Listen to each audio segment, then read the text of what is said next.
ce module de demande de financement adéquate, vous apprendrez comment proprement définir votre demande de financement, c'est-à-dire définir le montant nécessaire, le type de capital, comment vous allez utiliser les fonds et quel sera le retour sur l'investissement reçu. Regardons maintenant en détail ces 4 éléments, le montant du financement, le type de capital, l'utilisation des fonds et le retour sur investissement. Montant de financement désiré. Évidemment, il vous faut suffisamment de fonds pour mettre en œuvre la prochaine phase de votre stratégie de croissance. En général, il est préférable d'identifier un montant qui est lié à vos initiatives stratégiques. Cela donne une limite dans le temps et définit des résultats attendus bien précis. Cela peut être une fourchette, par exemple de 100 000 à 200 000 en monnaie locale.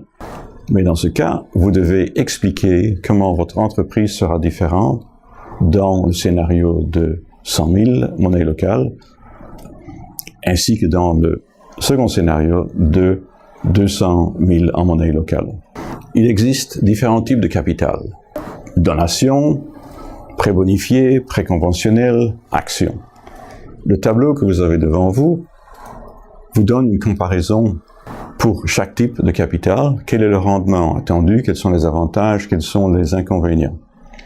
Et je vous invite à le consulter. Utilisation des fonds. La question qui se pose est qu'allez-vous faire avec cet argent? Il est donc nécessaire de donner une projection financière détaillée et descriptive de la façon dont les fonds seront utilisés et utilisés en relation avec votre croissance de base. Quels sont les fonds de roulement? Quelle est la dette associée aux actifs? Également en relation avec vos initiatives stratégiques. Quels sont les fonds nécessaires pour les nouveaux produits ou les nouveaux services? Pour augmenter la capacité de production ou de service? Pour agrandir la portée régionale? Pour améliorer l'infrastructure? Et quels seront les besoins en ressources humaines pour faire tout cela? En ce qui concerne le retour sur investissement, différents types d'investisseurs demandent différents retours. Dans le cas de l'impact social, cet impact social doit être documenté. Et n'oubliez pas d'inclure les ressources nécessaires pour produire ces rapports.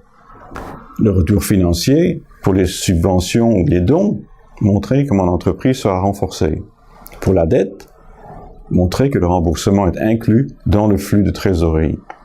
Et pour l'investissement sous forme d'action, indiquer à quoi peut ressembler un plan de sortie ou comment la phase suivante pourrait se présenter.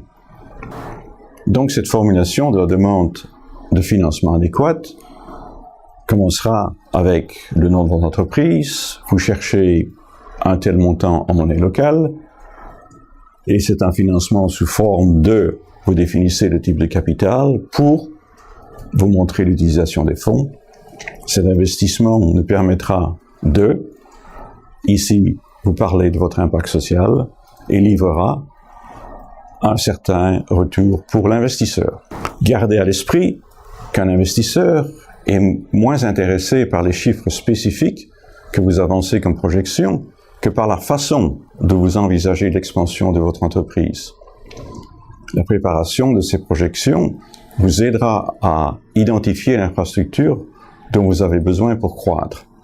Par exemple, à quel moment avez-vous besoin de plus d'employés, de nouveaux équipements ou d'installations pour la production, de nouveaux systèmes informatiques? Assurez-vous que vous projetez suffisamment de capitaux extérieurs afin de garder votre solde au-dessus de zéro et ce à tout moment. N'oubliez pas de mettre en évidence votre seuil de rentabilité, c'est-à-dire l'année au cours de laquelle les recettes dépassent les dépenses. Nous voici arrivés au temps de travail et nous allons utiliser la diapositive numéro 25 intitulée « Demande de financement adéquate ». Remplissez le tableau qui comporte plusieurs colonnes, l'année, le volume en unités, les recettes en monnaie locale, les initiatives stratégiques, les coûts des initiatives stratégiques et l'impact social qui en résulte. N'oubliez pas d'enregistrer à nouveau le fichier que vous venez de modifier. À la fin du temps de travail, veuillez partager avec le reste du groupe. Ceci marque la fin de cette vidéo. J'espère que son contenu vous a informé et vous a apporté des connaissances meilleures. Je vous donne rendez-vous dans une prochaine vidéo du Centre Miller. À bientôt.